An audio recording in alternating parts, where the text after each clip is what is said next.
ఎదురుగా ఉన్న మహాభయంకరమైన సాగరాన్ని దాటడం ఎలా చర్చించింది వానర సైన్యం. దారి కోసం సముద్రుడిని ప్రార్థించమన్నాడు విభీషణుడు. అలాగేనని 3 రోజులు తదేక దీక్షతో ప్రార్థించాడు శ్రీరాముడు.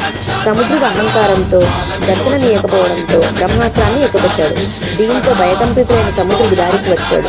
దారి ఇవ్వడం తన సహజ స్వభావానికి విరుద్ధం కాబట్టి అలా చేయలేనని రావణ సైన్యంలోని నంది వీరుడు వారధిని విధిస్తే తానికి ఏ ఆపద రాకుండా చూసుకుంటానని బదిలిచ్చాడు సముద్రుడు.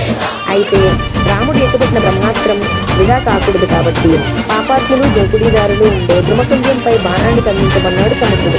అలాగే చేశాడు రాఘవుడు. అటు తర్వాత ఆ ప్రాంతం మరికాంతారంగా ప్రసిద్ధికెక్కింది. దొరికిన చెట్లను బండరాలను కుప్పలు కుప్పలుగా సముద్రంలో విసిరేస్తూ విశ్వకర్మ కుమారుడైన నలుని నేతృత్వంలో 4 రోజుల్లో 100 యోజనాల సేతువు నిర్మించారు వానరులు.